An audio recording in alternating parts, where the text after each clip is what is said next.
Good morning dear students, welcome back. I am your physics professor Dr. Nagaraj explaining second PUC physics in Kannada. So ಕನ್ನಡದಲ್ಲಿ ನಾನು ಸಾಕಷ್ಟು ವೀಡಿಯೋಸನ್ನು ಮಾಡಿದ್ದೀನಿ. Current electricity ಬಗ್ಗೆ ಈಗ ವೀಡಿಯೋಸನ್ನು ಮಾಡ್ತಾ ಇದ್ದೀನಿ. ಇದು ನನ್ನ 9ನೇ ವೀಡಿಯೋ ಈ ಚಾಪ್ಟರ್ನ ಮೇಲೆ. ಇಂದಿನ ವೀಡಿಯೋದಲ್ಲಿ ಈ ಸೆಲ್ಸ್ಗಳನ್ನು ಸೀರೀಸ್ ಮತ್ತು ಪ್ಯಾರಲಲ್ ಕನೆಕ್ಟ್ ಮಾಡೋದು ಹೇಗೆ, ಕನೆಕ್ಟ್ ಮಾಡಿದಾಗ ಇ ಎಮ್ ಎಫ್ ಯಾವ ಥರ ಇರುತ್ತೆ, ಟೋಟಲ್ ಇ ಎಮ್ ಎಫ್ ಅಥವಾ ಎಫೆಕ್ಟಿವ್ ಇ ಎಮ್ ಎಫ್, ಆಮೇಲೆ ಇಂಟರ್ನಲ್ ರೆಸಿಸ್ಟೆನ್ಸ್ ಏನು, ಅದೆಲ್ಲ ಚರ್ಚೆ ಮಾಡಿದ್ದೀವಿ. ಸೊ ಸೀರೀಸ್ ಕಾಂಬಿನೇಷನ್ ಅಂತಂದರೆ positive of the cell connected to negative of another cell or negative of one cell connected to positive of the next cell. And it is a sort of end to end ಒಂದಕ್ಕೊಂದು ಜೋಡಿಸ್ಕೊಂಡು ಹೋಗೋದನ್ನು ನಾವು series combination ಅಂತ ಕರಿತೀವಿ. ಈ ರೀತಿ series combination ಮಾಡಿದಾಗ current constant ಇರುತ್ತೆ, terminal P D ಬೇರೆ ಬೇರೆ ಇರುತ್ತೆ. ಇದನ್ನೆಲ್ಲ ಹೇಳಿದ್ದೀನಿ.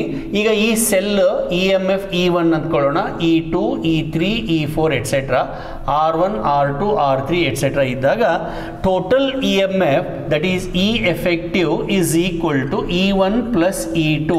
ಆ್ಯಕ್ಚುಲಿ ನಾನು ಎರಡೇ ಸೆಲ್ಲನ್ನು ತೊಗೊಂಡು ಡಿರೈವ್ ಮಾಡಿದ್ದೀನಿ, but you can apply it for any number of cells plus E3 plus E4 et cetera. ಈಗ ನಿಮ್ಮ ಟಿ ವಿ ರಿಮೋಟ್ ಕಂಟ್ರೋಲಲ್ಲಿ ನೀವು ಸೆಲ್ಗಳನ್ನು ಹಾಕ್ತಿರಲ್ಲ, ಅದು ಸೀರೀಸ್ ಕಾಂಬಿನೇಷನ್.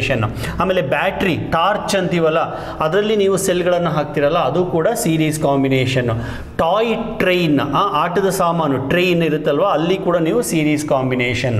ಸೊ ಹೀಗೆ ನಾವು ಸಾಕಷ್ಟು ಕಡೆ ಸೀರೀಸ್ ಕಾಂಬಿನೇಷನ್ ಆಫ್ ಸೆಲ್ಸನ್ನು ಯೂಸ್ ಮಾಡ್ತೀವಿ. ಆಮೇಲೆ ಎಫೆಕ್ಟಿವ್ ರೆಸಿಸ್ಟೆನ್ಸ್ ಫಾರ್ಮುಲಾ ಎಲ್ಲ ಡಿರೈವ್ ಮಾಡಿದ್ದೀನಿ. ಇದೇ ಥರ ಪ್ಯಾರಲಲ್ ಕಾಂಬಿನೇಷನ್ ಕೂಡ, ಪ್ಯಾರಲಲ್ ಕಾಂಬಿನೇಷನ್ನಲ್ಲೂ ಕೂಡ ನಾನು ಎರಡು ಸೆಲ್ಗಳನ್ನು ತಗೊಂಡು ಡಿಸ್ಕಸ್ ಮಾಡಿದೆ. So positive connected one terminal, negative connected to another terminal, total E M F ಅಥವಾ effective E M F, current ಅದೆಲ್ಲ ಇಂಟರ್ನಲ್ ರೆಸಿಸ್ಟೆನ್ಸ್ ಎಲ್ಲ ಕ್ಯಾಲ್ಕುಲೇಟ್ ಮಾಡಿದ್ದೀವಿ. ಈಗ ಒಂದು ಸ್ಟೆಪ್ ಮುಂದೆ ಹೋಗೋಣ. ಈಗ ಸೀರೀಸ್ ಕಾಂಬಿನೇಷನನ್ನು ತಗೊಂಡ್ಬಿಟ್ಟು ಈ ಸೀರೀಸ್ ಕಾಂಬಿನೇಷನ್ಗೆ ಒಂದು ರೆಸಿಸ್ಟರನ್ನು ಕನೆಕ್ಟ್ ಮಾಡೋಣ.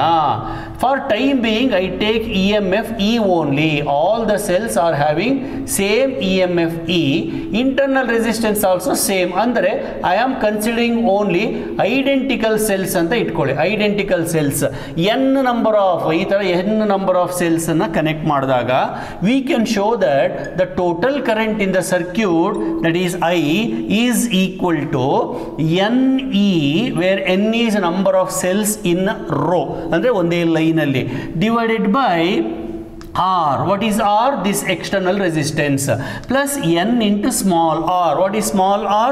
It is internal resistance. ವಿದ್ಯಾರ್ಥಿಗಳೇ, ಈ ಈಕ್ವೇಷನ್ ನಮ್ಮ ಎಂಟ್ರೆನ್ಸ್ ಎಕ್ಸಾಮಿನ ದೃಷ್ಟಿಯಿಂದ ಬಹಳ ಮುಖ್ಯ. ಇದರ ಮೇಲೆ ಕ್ವಶನ್ಸ್ ಅನ್ನು ಕೇಳ್ತಾರೆ. ಇದು ಸೀರೀಸ್ ಕಾಂಬಿನೇಷನ್ ಅಲ್ಲಿ ಒಂದು ನೆನ್ಪಿಟ್ಕೊಳ್ಳಿ, N ಅಂತ ಬರೋದು ಅದು ಸೀರೀಸ್, ಪ್ಯಾರಲಲ್ಲಿ ಬಂದರೆ M ಅಂತ ಬರುತ್ತೆ. ಓಕೆನಾ? ಸೊ ಈಗ ಈ ಈಕ್ವೇಷನ್ ಬಗ್ಗೆ ಒಂದು ಎರಡು ಲೈನ್ ಅನ್ನು ಹೇಳಲಿಕ್ಕೆ ಇಷ್ಟಪಡ್ತೀನಿ.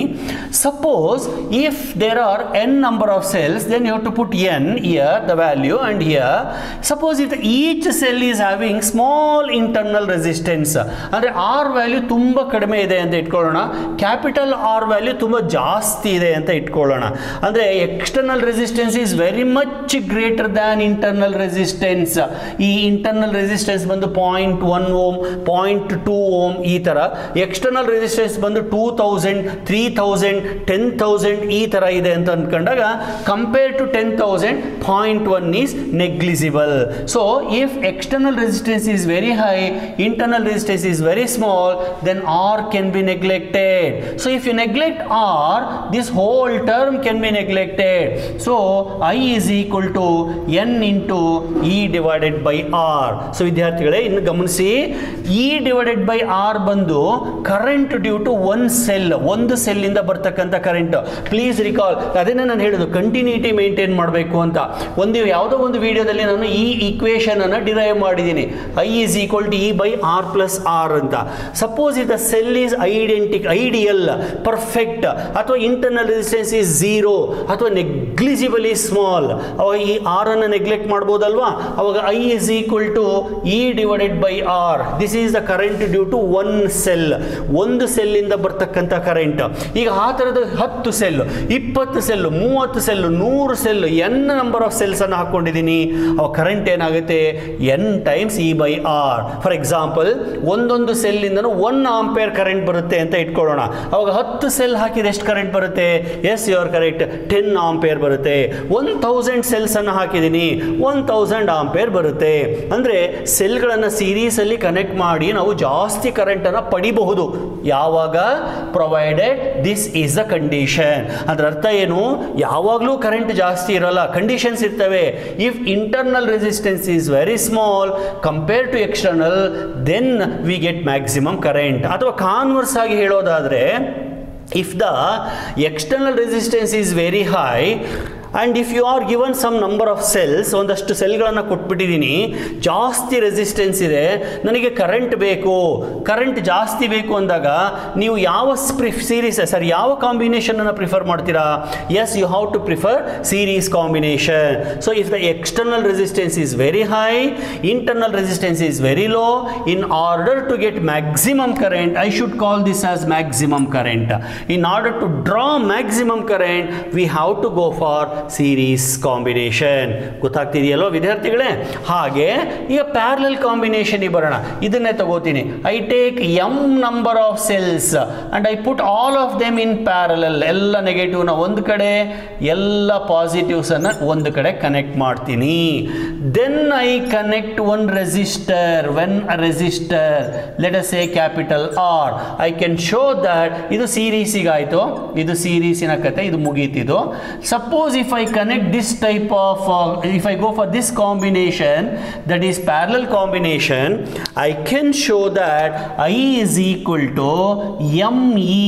M ಅನ್ನೋದು number of cells in parallel, N ಅನ್ನೋದು number of cells in series. ಆಗಲೇ ಹೇಳಿದೆ, N ಬರೆದ್ರೆ ಅದು ಸೀರೀಸ್, M ಬರೆದ್ರೆ ಅದು parallel. ME divided by MR plus small r. ಇದನ್ನು ಡಿರೈವ್ ಮಾಡ್ಬೋದು. ಡಿರೈವೇಶನ್ ಅನ್ನು ಸ್ಕಿಪ್ ಮಾಡಿದರೆ ಸಿಲೆಬಸ್ ಅಲ್ಲಿ ಇಲ್ಲ. ಓನ್ಲಿ ಆಕ್ಚುಲಿ ಈಕ್ವೇಷನ್ಸ್ ಅನ್ನೇ ಸಿಲೆಬಸ್ ಅಲ್ಲಿ ಮೆನ್ಷನ್ ಮಾಡಿಲ್ಲ, ಆದರೆ ನಾನು ಎಂಟ್ರೆನ್ಸ್ ಎಕ್ಸಾಮಿನ ದೃಷ್ಟಿಯಿಂದ ಈ ಪಾಯಿಂಟ್ಸ್ ಅನ್ನ ಹೇಳ್ತೀನಿ ನೋಡಿ. ಇದನ್ನೇ ನಾನು ಹೇಳೋದು, ನನ್ನ ವಿಡಿಯೋಸು ಬರೀ ಮೇನ್ ಎಕ್ಸಾಮ್ಸ್ಗೆ ಅಷ್ಟೇ ಸೀಮಿತ ಆಗಿರೋದಿಲ್ಲ. ಮೇನ್ ಎಕ್ಸಾಮಿನ ಜೊತೆಗೆ ಎಂಟ್ರೆನ್ಸ್ ಎಕ್ಸಾಮ್, ಅದು CET ಇರ್ಬೋದು, ನೀಟ್ ಇರ್ಬೋದು, JEE ಇರ್ಬೋದು, ಎಲ್ಲದಕ್ಕೂ ನನ್ನ ವಿಡಿಯೋಸು ನಿಮಗೆ ಹೆಲ್ಪ್ ಆಗುತ್ತೆ. ಇಲ್ಲಿ ನಾನು ಕಾನ್ಸೆಪ್ಟ್ ಅನ್ನು ವಿವರವಾಗಿ ತಿಳಿಸ್ತಾ ಹೋಗ್ತಾ ಇದ್ದೀನಿ. ಓಕೆ ವಿದ್ಯಾರ್ಥಿಗಳೇ, ವಾಪಸ್ ಇಲ್ಲಿಗೆ ಬರೋಣ. ಇಲ್ಲಿ ನಾನೇನು ಮಾಡಿದೆ? Capital R is greater than small r ಅಂತ ಮಾಡಿದೆ. ಇಲ್ಲಿ by chance small r is greater than capital R ಅಂದರೆ if internal resistance is very high, actually ಅಂಥ ಸೆಲ್ಗಳನ್ನು ನಾವು ಪ್ರಿಫರ್ ಮಾಡಲ್ಲ, ಬಟ್ ಇದಾವಪ್ಪ, ಏನು ಮಾಡೋದು? ಜಾಸ್ತಿ ಕರೆಂಟನ್ನು ಪಡ್ಕೋಬೇಕು ಅಂತ ಸೆಲ್ಲಿಂದ ಅಂದರೆ ಅದಕ್ಕೂ ಒಂದು ದಾರಿ ಇದೆ. ಏನು ದಾರಿ ನೋಡಿ? If capital R is very much greater than if small r is very much greater than capital R, then this I becomes ME divided by small r. So we can neglect this term. ಅಂದರೆ so this is maximum current. ಅಂದರೆ if internal resistance is very high, then better connect cells in parallel to get maximum current. If internal resistance is small, better connect cells in series to get maximum current. ಗೊತ್ತಾಗ್ತಿದೆಯಲ್ವಾ? So ಇವನ್ನ CET ನಲ್ಲಿ ಅಥವಾ entrance exam ಅಲ್ಲಿ ಕೇಳ್ಕೋಬಹುದು. n number of cells having very low resistance, internal resistance are given. If capital R is the external resistance, then maximum current through the external resistance is, this is the equation, provided they are connected in series. If they are connected in parallel, this is the equation. I hope you got it. So ಇಷ್ಟು series combination ಮತ್ತೆ parallel ಕಾಂಬಿನೇಷನ್ಗೆ ಸಂಬಂಧಪಟ್ಟಂಗೆ. ಇನ್ನು ಒಂದು point, ಇದು ನೀಟ್ಗೆ ಅಥವಾ CETಗೆ help ಆಗುವಂಥ ಒಂದು point ಏನಪ್ಪ ಅಂದರೆ ನೋಡಿ, ನಾನು ಒಂದಷ್ಟು ಸೆಲ್ಸನ್ನು ಸೀರೀಸ್ ಕನೆಕ್ಟ್ ಮಾಡ್ತೀನಿ, 1 2 ಆ ಥರ. ಎಷ್ಟು cell? n number of cells ಒಂದು ಲೈನಲ್ಲಿದೆ. ಇನ್ನೂ ಒಂದು ಲೈನ್ ಅದೇ ಥರ ತಗೋತೀನಿ, ಆಯಿತಾ? ಅಲ್ಲೂ ಕೂಡ n ನಂಬರ್ ಆಫ್ ಸೆಲ್ಸ್ ಇದೆ. 10 ಇರ್ಬೋದು, 20 ಇರ್ಬೋದು, 100 ಇರ್ಬೋದು, 1000 ಇರ್ಬೋದು. ಈ ಥರ 1 ರೋ ಆಯಿತು, 2 ರೋ ಆಯಿತು, 3 ರೋ ಆಯಿತು, 4 ರೋ ಆಯಿತು, 5 ರೋ ಆಯಿತು. ಎಷ್ಟು ರೋ ಆಯಿತು? m ನಂಬರ್ ಆಫ್ ರೋಸ್ ಆಯಿತು. m ನಂಬರ್ ಆಫ್ ರೋಸ್ ಆಯಿತು. ಗೊತ್ತಾಯ್ತಾ? ಈಗ ಇವನ್ನೆಲ್ಲನೂ ಪ್ಯಾರಲಲ್ ಕನೆಕ್ಟ್ ಮಾಡ್ತೀನಿ. ಕೇಳಿಸ್ಕೊಳ್ಳಿ ವಿದ್ಯಾರ್ಥಿಗಳೇ, ಈ ಥರ ಕನೆಕ್ಟ್ ಮಾಡ್ತೀನಿ. ಮಾಡಿಬಿಟ್ಟು ಇದನ್ನು ತಗೊಂಡು ಬಂದು ಒಂದು ಎಕ್ಸ್ಟರ್ನಲ್ ರೆಸಿಸ್ಟೆನ್ಸ್ಗೆ ಹಾಕ್ತೀನಿ. ಇದನ್ನು ನಾವು ಮಿಕ್ಸ್ಡ್ ಗ್ರೂಪಿಂಗ್ ಅಂತ ಕರಿಬೇಕು. ಬರೀ ಸೀರೀಸ್ ಅಲ್ಲ, ಬರೀ ಪ್ಯಾರಲಲ್ ಅಲ್ಲ, it is a combination of series and parallel. So it is mixed grouping. ಈ ಥರ ಮಿಕ್ಸ್ಡ್ ಗ್ರೂಪಿಂಗ್ ಆದಾಗ of course I am taking identical cells. ಎಲ್ಲ ಸೆಲ್ಗೂ EMF E ಇದೆ, ಇಂಟರ್ನಲ್ ರೆಸಿಸ್ಟೆನ್ಸ್ R ಇದೆ. ಇಂಥ ಮಿಕ್ಸ್ಡ್ ಗ್ರೂಪಿಂಗ್ ಅಲ್ಲೂ ಕೂಡ ಕರೆಂಟ್ ಬರುತ್ತೆ. ಎಷ್ಟು ಕರೆಂಟ್ ಬರುತ್ತೆ? ಇದು ಕೂಡ ಡೆರಿವೇಷನ್ ಇತ್ತು, ಬಟ್ ಸಿಲೆಬಸ್ಸಿಂದ ತೆಗೆದಿದ್ದಾರೆ. ಆ್ಯಕ್ಚುಲಿ ಆಗಲೇ ಹೇಳ್ದಂಗೆ ಈ ಕಾನ್ಸೆಪ್ಟನ್ನೇ ಸಿಲೆಬಸ್ಸಿಂದ ತೆಗೆದಿದ್ದಾರೆ, ಬಟ್ ಎಂಟ್ರೆನ್ಸ್ ಎಕ್ಸಾಮಲ್ಲಿ ಕೇಳ್ತಾರೆ. ಇದೇ ನಮಗೆ ಪ್ರಾಬ್ಲಮ್ಮು. ಮೇಯ್ನ್ ಎಕ್ಸಾಮಲ್ಲಿ ವಿವರವಾಗಿ ಹೇಳಲ್ಲ ಇದು ಇದೆ ಇದು ಇಲ್ಲ ಅಂತ. ಆದರೆ ಎಂಟ್ರೆನ್ಸ್ ಎಕ್ಸಾಮಲ್ಲಿ, ಅಂದರೆ I am not talking about CET, ನೀಟಲ್ಲಿ ಕೇಳ್ತಾರೆ, ಅಥವಾ IIT JEE ಕೇಳ್ತಾರೆ, ಅಥವಾ ನೀವು ಬೇರೆ ಇನ್ಯಾವುದಾದ್ರು ಸ್ಟೇಟನ್ನು ಎಕ್ಸಾಮನ್ನು ತೊಗೊಂಡಾಗ ಅಲ್ಲಿ ಕೇಳ್ತಾರೆ. ಇದರಲ್ಲಿ ಈಕ್ವೇಷನ್ ಏನಪ್ಪ ಅಂದರೆ I is equal to, it is not just NE, not just ME, it is MNE. ಅರ್ಥ ಆಗ್ತಾ ಇದೆಯಾ? MNE ನೆನ್ಪಿಟ್ಕೊಳ್ಳೋದು ಭಾಳ ಸುಲಭ. MNE ಇದು NE, ಇದು ME, ಎರಡನ್ನು ಸೇರಿಸ್ಕೊಂಡು MNE. ಆಮೇಲೆ ಇದರಲ್ಲಿ N ಯಾವುದರ ಜೊತೆಗಿದೆ? ಸ್ಮಾಲ್ r ಜೊತೆಗಿದೆ, ಬರ್ಕೊಳ್ಳಿ. ಇಲ್ಲಿ M ಯಾವುದರ ಜೊತೆಗಿದೆ? ಕ್ಯಾಪಿಟಲ್ R ಜೊತೆಗಿದೆ, ಬರ್ಕೊಳ್ಳಿ. ಪ್ಲಸ್ ಹಾಕೊಂಡ್ಬಿಟ್ರೆ ಮುಗೀತು. So this is the equation for mixed grouping, where E is EMF of each cell, R is its internal resistance, capital R is its external resistance in the circuit, M is a number of rows, N is number of cells in each row. ವಿದ್ಯಾರ್ಥಿಗಳೇ, ನಾನು ಯಾವಾಗಲೂ ಒಂದು ಪುಸ್ತಕದ ಹೆಸರು ಹೇಳ್ತಾ ಇರ್ತೀನಿ, ರೆಸ್ನಿಕ್ and ಹ್ಯಾಲಿಡೆ ಅಂತ. ತುಂಬ ಒಳ್ಳೆ ಪುಸ್ತಕ. ನಾನು ಏನು ಹೇಳ್ತೀನಿ ಅಂದರೆ, majority 90% of any entrance exams questions you take, okay, they are taken from this book, directly or indirectly. ಆ ಬುಕ್ಕಲ್ಲಿರೋ ಕಾನ್ಸೆಪ್ಟನ್ನು ಉಪಯೋಗಿಸ್ಕೊಂಡೇನೆ ಸುಮಾರು ಕ್ವಶನ್ ಪೇಪರ್ಸನ್ನು ಫ್ರೇಮ್ ಮಾಡಿರೋದು. ಬಟ್ ಆ ಬುಕ್ಕನ್ನು ಚೆನ್ನಾಗಿ ಅರ್ಥ ಮಾಡಿಕೊಂಡ್ರೆ, ಅದರಲ್ಲಿರೋ ಪ್ರಾಬ್ಲಮ್ಸನ್ನು ಸಾಲ್ವ್ ಮಾಡಿದರೆ ನೀವು ಯಾವ ಎಂಟ್ರೆನ್ಸ್ ಎಕ್ಸಾಮನ್ನು ಬೇಕಾದ್ರೂ ಕೂಡ ಫೇಸ್ ಮಾಡ್ಬೋದು. ಆದರೆ ಅದು ಅಷ್ಟು ಸುಲಭ ಇಲ್ಲ, ತುಂಬ ದೊಡ್ಡ ಬುಕ್ ಅದು. ಪ್ರಾಬ್ಲಮ್ಸು ಕೂಡ ಅಷ್ಟೇ ಕಾಂಪ್ಲಿಕೇಟೆಡ್ ಆಗಿರ್ತವೆ. ಆ ಬುಕ್ಕಲ್ಲಿ ಒಂದು ಎಕ್ಸಾಂಪಲ್ ಇದೆ, ನೀವು ಕ್ಯೂರಿಯಾಸಿಟಿಗೆ ನೋಡಿ. ರೆಸ್ನಿಕ್ ಅಂಡ್ ಹ್ಯಾಲಿಡೆ ಅಂತ, ಅದು ಫ್ರೀ ಡೌನ್ಲೋಡ್ ಇದೆ. ಬುಕ್ಕನ್ನು ಡೌನ್ಲೋಡ್ ಮಾಡ್ಕೊಳ್ಳಿ, ತುಂಬ ಕಲರ್ಫುಲ್ ಆಗಿದ್ದಾವೆ ಪಿಕ್ಚರ್ಸ್ಗಳು, ಅದರಲ್ಲಿ ನೋಡಿ. ಎಲೆಕ್ಟ್ರಿಕ್ ಶಾರ್ಕ್, ಆಯಿತಾ? ಎಲೆಕ್ಟ್ರಿಕ್ ಶಾರ್ಕ್ ಅಂತ ಕೇಳಿದ್ದೀರಾ ನೀವು? ಆ ಒಂದು ಮೀನು, ಅದು ಮುಟ್ಟಿದೆ ಸಾಕು ಶಾಕ್ ಹೊಡಿಯುತ್ತೆ. ಆ ಮೀನಿನ ಒಳಗಡೆ ಈ ಥರದ ಸೆಲ್ ಅರೇಂಜ್ಮೆಂಟ್ ಇದೆ. ಅಂದರೆ ಅದರೊಳಗಡೆ ಯಾವ್ದಾದ್ರು ಡ್ಯೂರಾ ಸೆಲ್ ಇಟ್ಟಿದ್ದಾರಾ, ಎವರಿಡಿ ಸೆಲ್ ಇಟ್ಟಿದ್ದಾರಾ, ನಿಪ್ಪೋ ಸೆಲ್ ಇಟ್ಟಿದ್ದಾರಾ ಅಂತ ಅಲ್ಲ, ಅದರ ಬಾಡಿ ಸ್ಟ್ರಕ್ಚರೇ ಆಗಿದೆ. ಬಾಡಿ ಒಳಗಡೆ ಈ ಥರ ಸಾಕಷ್ಟು ಸೆಲ್ಸ್ ತರಹದ ಆರ್ಗನ್ಸ್ ಇದಾವಂತೆ. ಆ ಸೆಲ್ಗಳು ಸೀರೀಸ್ ಮತ್ತು ಪ್ಯಾರಲಲ್ ಆಗಿ ಕನೆಕ್ಟ್ ಕನೆಕ್ಟ್ ಆಗಿಬಿಟ್ಟಿದ್ದಾವೆ. Biologically they are connected. ಆಮೇಲೆ ಸೆಲ್ ಅಂದರೆ ನೀವು ಬಯಾಲಜಿನಲ್ಲಿ ಬರೋ ಸೆಲ್ಲನ್ನು ತಗೋಬೇಡಿ, ಅದಕ್ಕೆ ನಾನು ಸೆಲ್ ಅನ್ನೋ ಪದ ಉಪಯೋಗಿಸಲ್ಲ, ಬ್ಯಾಟ್ರಿ ಅಂದ್ಬಿಡ್ತೀನಿ. ಬಟ್ ಸ್ಟ್ರಿಕ್ಟ್ಲಿ ಸ್ಪೀಕಿಂಗ್ ನೋಡಿ, ಇದೊಂದನ್ನೇ ತೊಗೊಂಡ್ರೆ ಸೆಲ್, ಇದೆಲ್ಲ ಸೇರಿದರೆ ಬ್ಯಾಟರಿ, ಇದೊಂದನ್ನೇ ತೊಗೊಂಡ್ರೆ ಸೆಲ್, ಇದೆಲ್ಲ ಸೇರಿದರೆ battery. Combination of cells is equal to battery. So ಬರೋಣ ಆ ಶಾರ್ಕ್ಗೆ, ಎಲೆಕ್ಟ್ರಿಕ್ ಶಾಕ್ಗೆ. ಆ ಮೀನಿನಲ್ಲಿ ಅದು ವಿದ್ಯುತ್ ಪ್ರೊಡ್ಯೂಸ್ ಆಗುತ್ತೆ, ಕರೆಂಟ್ ಪ್ರೊಡ್ಯೂಸ್ ಆಗುತ್ತೆ. ಆ ಮೀನಿನ ಒಳಗಡೆ ದೇವರೇ ಆ ಥರ ಸೃಷ್ಟಿ ಮಾಡಿಬಿಟ್ಟಿದ್ದಾನೆ, ಅದರ ದೇಹನೇ ಆ ಥರ ಇದೆ, ಸೆಲ್ಗಳ ಥರ ಇದ್ದಾವೆ, ಅವೆಲ್ಲ ಸೀರೀಸ್ ಮತ್ತು ಪ್ಯಾರಲಲ್ ಆಗಿ ಕನೆಕ್ಟ್ ಆಗಿದ್ದಾವೆ. ಆಯಿತಾ? ಅದು ನಾವೇನಾದರೂ ಮುಟ್ಟಿದ್ವಿ ಅಂದರೆ ಅವಾಗ ನಾವು ಎಕ್ಸ್ಟರ್ನಲ್ ರೆಸಿಸ್ಟೆನ್ಸ್ ಆಗ್ತೀವಿ. ಅಥವಾ ಆ ಮೀನಿನ ಯಾವುದಾದ್ರು ಎದುರುಗಡೆ ಇನ್ನೊಂದು ಮೀನು ಅಥವಾ ಬೇರೆ ಇನ್ಯಾವುದಾದ್ರು ಮೆರೈನ್ ಲೈಫ್, ಅದು ಫಿಶ್ಶೇ ಆಗಬೇಕಂತೇನಿಲ್ಲ, ಬೇರೆ ಇನ್ಯಾವ್ದು ಬಂದರೂ ಕೂಡ ಆಕ್ಟೋಪಸ್ ಇರ್ಬೋದು, ಆಯಿತಾ? ಆಮೇಲೆ ಸಿ ಹಾರ್ಸ್ ಇರ್ಬೋದು, ಯಾವ್ದು ಬಂದರೂ ಕೂಡ ಇದು ಹೋಗಿ ಅದನ್ನು ಟಚ್ ಮಾಡಿಬಿಡುತ್ತೆ. Because of such a huge current, high amount of current, large amount of current, ಆ ಎದುರುಗಡೆ ಯಾವುದನ್ನು ಟಚ್ ಮಾಡುತ್ತೋ ಅದು ಇಮಿಡಿಯೇಟಾಗಿ ಶಾಕ್ ಹೊಡೆದು ಸತ್ತೋಗ್ಬಿಡುತ್ತೆ. ಆಮೇಲೆ ಅದನ್ನು ಈ ಮೀನು ತಿನ್ನುತ್ತೆ. ಆಯಿತಾ? ಸೊ ಎಲೆಕ್ಟ್ರಿಕ್ ಶಾಕ್ ಅಂತ ಅದ್ರ ಹೆಸರು. ಸೊ ಅಲ್ಲಿ ಈ ಥರದ ಸೆಲ್ ಅರೇಂಜ್ಮೆಂಟ್ ಇರುತ್ತೆ ಅದರ ಹೊಟ್ಟೆ ಒಳಗಡೆ. ಸೊ ಇಷ್ಟು ಹೇಳಿ ನಾನು series and parallel combination of ಸೆಲ್ಸನ್ನು ಕನ್ಕ್ಲೂಡ್ ಮಾಡ್ತೀನಿ. ಈ ಪಾರ್ಟನ್ನು ಮುಗಿಸೋ ಮುಂಚೆ ನೋಡಿ, ಓವರ್ ಆಲ್ ಚಾಪ್ಟರನ್ನು ಸಮ್ಮರಿ ಏನಪ್ಪ ಅಂದರೆ, current, potential difference, EMF, internal resistance, ಇನ್ನು ರೆಸಿಸ್ಟೆನ್ಸ್ ಅಂತ ಬಂದಾಗ ಇಂಟರ್ನಲ್ ರೆಸಿಸ್ಟೆನ್ಸ್ ಥರನೇ ಎಕ್ಸ್ಟರ್ನಲ್ ರೆಸಿಸ್ಟೆನ್ಸ್ ಅಂತ ಬಂದಾಗ ಅದಕ್ಕೆ ರೆಸಿಸ್ಟಿವಿಟಿಯ reciprocal conductivity resistivity thermal coefficient ಇವೆಲ್ಲ ಮೆಟೀರಿಯಲ್ನ ಒಳಗಡೆ ನಡೆಯುವಂಥ ವಿದ್ಯಮಾನಗಳು. ಇನ್ನು ಈ ಥರ ಬರೆದ್ರೆ ಸರ್ಕ್ಯೂಟಿನಲ್ಲಿ ನಡೆಯುವಂಥ ವಿದ್ಯಮಾನಗಳು. ಈಗ ಸರ್ಕ್ಯೂಟಿನ ಒಳಗಡೆ ಕರೆಂಟ್ ಹರಿಯೋದನ್ನು ಐ ಅಂತ ಕ್ಯಾಪಿಟಲ್ ಐ ಅಂತ ಬರಿತೀವಿ. ಅದಕ್ಕೆ ಬೇಕಾದಷ್ಟು ಈಕ್ವೇಷನ್ಸ್ ಇದ್ದಾವೆ. ಇದಿದೆ ಇಲ್ಲಿದೆ ಇವನ್ ಇ ಬೈ ಸ್ಮಾಲ್ ಆರ್ ಕೂಡ ಇದೆ. ಇನ್ನು ಕಂಡಕ್ಟರ್ನ ಒಳಗಡೆ ಎಲೆಕ್ಟ್ರಾನ್ಸ್ ಫ್ಲೋ ಆಗುತ್ತಲ್ಲ, ಅಲ್ಲಿ ಕೂಡ ಕರೆಂಟ್ ಬರುತ್ತಲ್ಲ. ಆಕ್ಚುಲಿ ಅದೇ ಕರೆಂಟ್. ಆ ಕರೆಂಟ್ಗೆ ಒಂದು ಈಕ್ವೇಷನ್ ಅನ್ನು ಡಿರೈವ್ ಮಾಡ್ಕೊಂಡಿದ್ದೀವಿ, ಜ್ಞಾಪಿಸ್ಕೊಳ್ಳಿ. I = NEA V∪D ಅಂತ. ಸೊ ಈ ಥರದ್ದೆಲ್ಲ ಸಾಕಷ್ಟು ಈಕ್ವೇಷನ್ಸ್ ಅನ್ನು ನಾವು ಚರ್ಚೆ ಮಾಡಿದ್ವಿ ಫ್ರಮ್ ದ ಡೇ 1.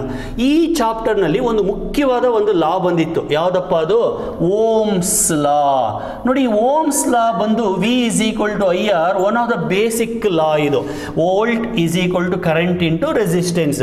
ಈ ಈಕ್ವೇಷನ್ ಕೆಲವೊಂದಕ್ಕೆ ಮಾತ್ರ ಅಪ್ಲೈ ಆಗುತ್ತೆ ಅಂತ ಹೇಳಿದ್ದೀನಿ. ಅಂದರೆ ರೆಸಿಸ್ಟರ್ಸ್ಗೆ ಅಪ್ಲೈ ಆಗುತ್ತೆ, ಕಂಡಕ್ಟರ್ಸ್ಗೆ ಅಪ್ಲೈ ಆಗುತ್ತೆ, ಇನ್ಸುಲೇಟರ್ಸ್ಗೆ ಅಪ್ಲೈ ಆಗುತ್ತೆ, ಸೆಮಿಕಂಡಕ್ಟರ್ಸ್ಗೆ ಅಪ್ಲೈ ಆಗೋದಿಲ್ಲ. Assuming that it is applicable only for components what I have return at normal temperature, we can solve the circuit. ಈಗ ಯಾವುದೇ ಒಂದು ಸರ್ಕ್ಯೂಟನ್ನು ಕೊಟ್ಟಾಗ ಆ ಸರ್ಕ್ಯೂಟಲ್ಲಿ ಹರಿಯೋ ಕರೆಂಟನ್ನು ಕಂಡುಹಿಡಿಬೋದು, ಆ ಸರ್ಕ್ಯೂಟಿನಲ್ಲಿರ್ತಕ್ಕಂಥ ರೆಸಿಸ್ಟೆನ್ಸಿನ ವ್ಯಾಲ್ಯೂ ಕಂಡುಹಿಡಿಬೋದು, ಪೊಟೆನ್ಷಿಯಲ್ ಡಿಫ್ರೆನ್ಸನ್ನು ಕಂಡುಹಿಡಿಬೋದು. ಉದಾಹರಣೆಗೆ ನೋಡಿ, ನಾನು ಒಂದು ಸರ್ಕ್ಯೂಟನ್ನು ಬರ್ಕೊತೀನಿ, ತುಂಬ ಸಿಂಪಲ್ ಆಗಿರೋ ಸರ್ಕ್ಯೂಟನ್ನು ಬರ್ಕೋತೀನಿ. ಈ ಥರ ಇಲ್ಲಿ ಒಂದು ರೆಸಿಸ್ಟರ್ ಇದೆ 10 ಓಮ್ ಅಂತ, ಆಯಿತಾ. ಒಂದು ಬ್ಯಾಟರಿ ಇದೆ EMF, ಅದನ್ನು 3 ವೋಲ್ಟ್ ಅಂತ ಕರಿತೀನಿ, ಆಯಿತಾ. ಅದರ ಎನರ್ಜಿ EMF ಅಂದರೆ ಎಲೆಕ್ಟ್ರೋಮೋಟಿವ್ ಫೋರ್ಸ್ ಅಲ್ಲ ಅದು. ಹೆಸರಲ್ಲಿ ಫೋರ್ಸ್ ಇದ್ರೂ ಕೂಡ ಅದು ಎನರ್ಜಿ. ಆ ಬ್ಯಾಟ್ರಿ ಬಂದು ಚಾರ್ಜ್ಗಳನ್ನು ಮುಂದಕ್ಕೆ ಓಡಿಸ್ಲಿಕ್ಕೆ ಸಹಾಯ ಮಾಡುತ್ತೆ. ಆಮೇಲೆ ಸುಮಾರು ಕಡೆ ಏನು ಅಂದ್ಕೊಂಡ್ಬಿಡ್ತಾರೆ, ಬ್ಯಾಟ್ರಿಯಿಂದ ಚಾರ್ಜಸ್ ಬರುತ್ತೆ ಅಂತ ಹೇಳ್ತಾರೆ. ಇಲ್ಲ, ಬ್ಯಾಟ್ರಿಯಿಂದ ಚಾರ್ಜ್ ಏನು ಉತ್ಪತ್ತಿ ಆಗಲ್ಲ, ಇರೋ ಚಾರ್ಜ್ಗಳನ್ನು ಮುಂದಕ್ಕೆ ಹೋಗಲಿಕ್ಕೆ ಶಕ್ತಿ ತುಂಬಿಸುತ್ತೆ, ಆಯ್ತಾ. ಆಮೇಲೆ ಈ ಬ್ಯಾಟ್ರಿಗೆ ಇಂಟರ್ನಲ್ ರೆಸಿಸ್ಟೆನ್ಸ್ ಇದೆ ಅಂದ್ಕೊಳ್ಳೋಣ, 2 ohm. Now the question, what is the current in the circuit? ವಿದ್ಯಾರ್ಥಿಗಳೇ, ನಾನು ಆಲ್ರೆಡಿ ಒಂದು ವಿಡಿಯೋದಲ್ಲಿ ಹೇಳಿದ್ದೀನಿ, ಹೊರಗಡೆ ಸರ್ಕ್ಯೂಟಲ್ಲಿ ಕರೆಂಟ್ ಪಾಸಿಟಿವ್ ಇಂದ ಶುರುವಾಗುತ್ತೆ, ಒಳಗಡೆ ಕರೆಂಟ್ ನೆಗೆಟಿವ್ ಕಡೆಯಿಂದ ಎಂಟರ್ ಆಗುತ್ತೆ. ಅಂದರೆ outside the circuit current goes from positive to negative, inside the cell current goes from negative to positive. So I will take the current as I now.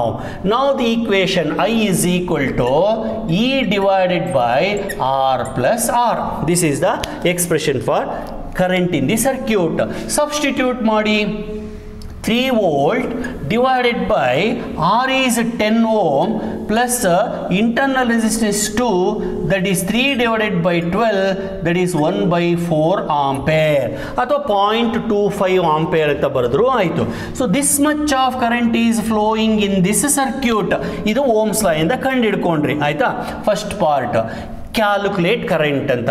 Next ಕೇಳ್ತೀನಿ, calculate terminal PD across the external resistor, ಅಂದರೆ across this resistor. ಅವಾಗ ನಾವೇನು ಮಾಡಬೇಕು, V = IR formula ಬರ್ಕೋಬೇಕು, where V is the terminal PD. So V = I ಅಂದರೆ current already ಇಲ್ಲಿ calculate ಮಾಡಿದ್ದೀನಿ, 1/4 ಅಂತ, ಇಂಟು ರೆಸಿಸ್ಟೆನ್ಸ್ ವ್ಯಾಲ್ಯೂ ಗೊತ್ತಿದೆ. So 10/4, that is 2.5 volt, sorry ohm ಅಲ್ಲ, volt. So this is the terminal PD. 2.5 terminal PD.